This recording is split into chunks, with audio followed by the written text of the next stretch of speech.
kasama talaga namin siya sa bahay, sa loob. In-house po siya. Oo. Pero ngayon nga, naging lumaki siyang ganyan, itinali na namin kasi nagiging aggressive na nga. Oo.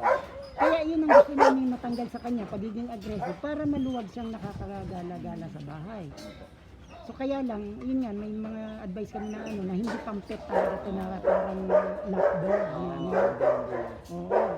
Sa character niya talagang Kaya baka dumating pa rin na kahit na train siya, may time pa rin sigurong ano yan. yun yung ituturo sa inyo after training niya dito, yung transfer of command. Oo, yung So transfer. kayo mag talagang ano dyan, tutuloy din. Halimbawa, marunong na si Aso. Tuturuan kayo kung paano ninyo i-correct, kung paano yung voice tone na kailangan maging behave siya. Yan, oo, tama. So, yun yung ano. Na yung ano, pag sinaway ko siya, dapat Kailangan may mag-stop siya. respeto sa Oo. iyo. Kasi pag nagwa-wild yan, pag sinaway mo, hindi sumusunod. Oo. Pero pagka good mood siya, sinabi ko, nagsisit siya, down yan. So pero pagka may biglang ano, takbo yan, Wala, pagka hindi na nakikinig hindi sa'yo. na. Oo.